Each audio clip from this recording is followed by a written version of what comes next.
Alright, magandang gabi po sa inyong lahat mga kababayan, Batang Maynila, Toits. Kanina po ay naimbitahan ng mga opisyalis ng Mtrcb dyan po sa Senado. At ang dumalo po dyan ay mismong si Chairperson Lala Soto. At natalakay po dyan, isa sa mga topics na natalakay, ayon po nga suspension sa noontime show na It's Showtime. So marami pong tanong maraming tanong si Senator Jinggoy.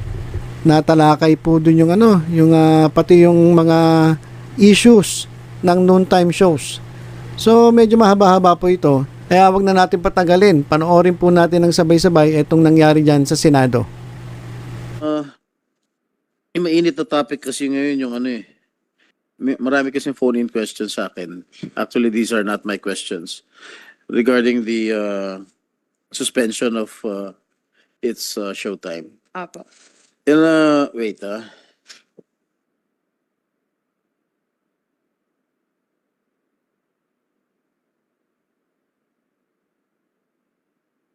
in a statement, you confirm that Mtrcb met with the kapisanan ng social media broadcasters ng Pilipinas last August 24. Am I correct? Yes, May yes. you place on record the purpose and agenda of the said meeting? Oh, it was just a courtesy call, Mr. Chair. I attend to and I give in to almost everybody who would like an audience with me. And so they expressed their support for the agency. They were very supportive also of the amendment to the charter. They believe that we should expand our jurisdiction. And they did mention that they would file a case against the hosts of Showtime. And we made it very clear that that is on them and that we will not be participating. Because, Mr. Chair, thank you for this opportunity. I feel it is my chance to make it clear also that there is no reason for us to fear filing a case against anyone if we feel the need to. We don't need to ask anyone to file a case for us if we wanted to. Did you discuss in your meeting with regard to the suspension of its Showtime? Not that I recall.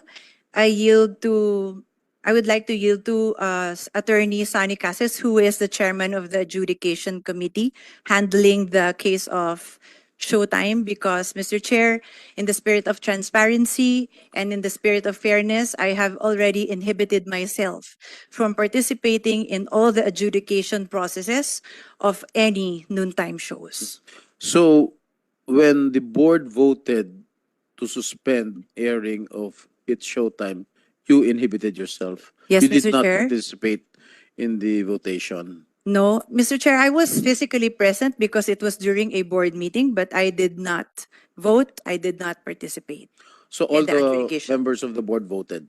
Yes, Mr. How Chair. many board members? Mr. Chairman, to make it clear, it was a unanimous decision for the board to suspend. They only voted upon the number of days, which Excuse was me? 12 days and 6 days.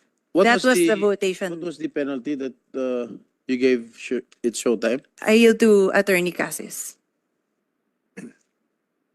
Mr. Chair, Your Honor, the board voted to render a 12-day suspension, Your Honor.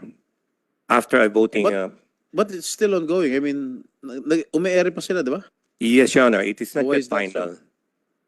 They filed a motion for reconsideration, which is their right to do so Yes. within 15 days from receipt of the decision of the board, and it is forthcoming, Mr. Chair. When will it lapse? They have filed already their motions for reconsideration, Okay. and it is now When are you going to decide on it? it's forthcoming, Your Honor, Mr. Chair, within the week. What is your decision?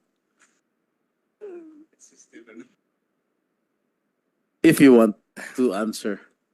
Chair, Mr. Chair, I'll tell you later. Huh? I'll tell you later. Okay. Mr. Chairman, I just want to add to that. We gave them a 15-day period for them to be able to file their motion for reconsideration because we wanted to give them the chance to cooperate with us. to enter into a dialogue at least or to coordinate. But that did not happen. Mhm. And we also wanted to practice to give them due process, Mr. Chairman. All right. Okay, meron din po nagsasabi that the suspension of 12 airing days was too severe. Well, maybe some sectors. Can you enlighten this subcommittee how the sanction was arrived at? Mr. Chairman, I'm sorry to interrupt. I will yield to Attorney Cases after I say my piece. Mr. Chairman, there are also a lot of people suggesting to cancel the show. We consider other people's comments too. That is not the only comment that we receive. Saying that 12-day suspension is too much. There are also a lot who are saying that the show should be canceled or that the number of days should be extended. I yield to Attorney Cases, Mr. Chairman. Okay, the UP Diliman Department of Broadcast Communication went as far as saying that it was a clear demonstration of the point about the agency's lack of wisdom and discernment, and that the measure is regressive and only illustrates the board's proclivity for censorship. Further, they called on the MTRCB chair to resign. Any comments on this? Mr. Chair, Your Honor, we respect all the opinions of many. Basher yata ito eh. Basher mo. Oh. And we have received also comments that are in favor of MTRCB. There are so many comments. Yes, we understand that they're also requesting that we give a harsher penalty of 1 year and even to cancel the program. So we respect all opinions, Mr. Chair, Your Honor.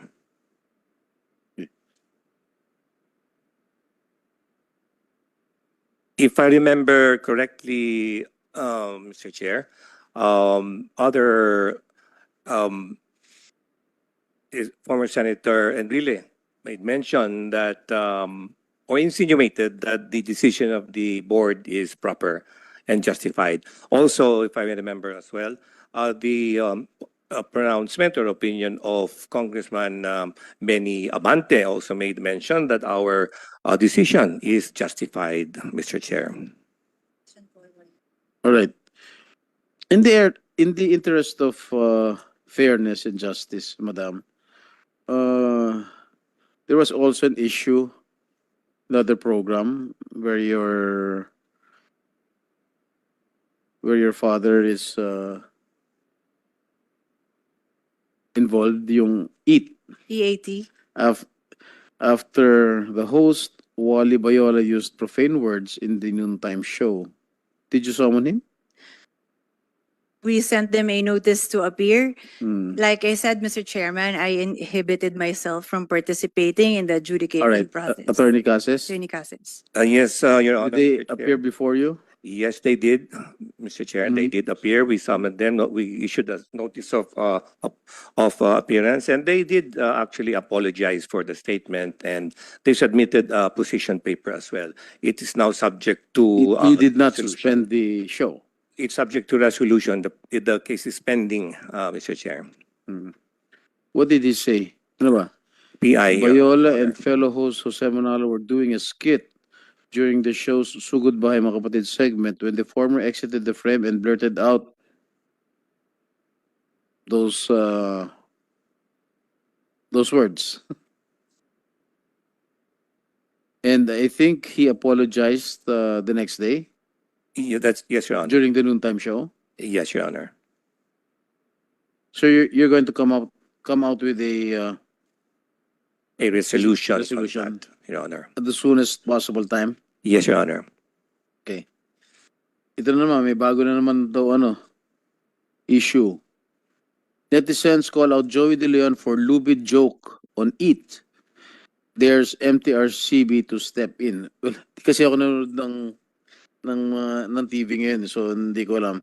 Trending online ang veteran comedian at TV host si Joey De Leon simula pa kahapon, September 23. Hindi nakaligtas sa mapanuring netizens ang binitawang biro ni Joey sa gitna ng game segment na Gimme 5 ng noontime show ng EAT na napanood sa TV 5 noong September 23. Sa round 1 ng nasabing segment, ay kailangan magbigay ng contestant ng 5 bagay na isinasabit sa leeg. Makikitang nahirapan ng contestant mag-isip na isasagot at tanging necklace lang ang nabanggit nito hanggang sa tuloy maubusan na siya ng oras. Lubid-lubid, nakalimutan ninyo bulalas ni Joey na may halong pagbibiro. Ano ba yun? May masama ba sinabi dun? Hindi. Kasi I'm not watching Showtime or Eat Bulaga. Hindi ako nanonood eh. Ano ba yung explanation dito? Your Honor. Lubid-lubid, nakakalimutan nyo. So ano ibig sabihin nun? The contestants were asked to state within the few seconds items that you could put around your neck or wear around your neck. Okay.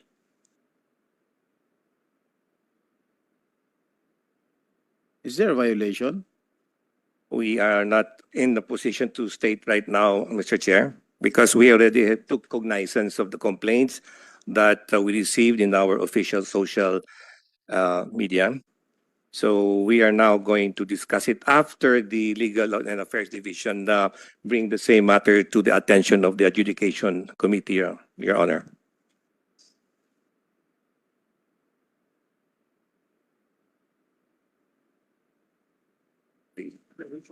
Mr. Chairman, Yes. Mr. Chairman, to add to that,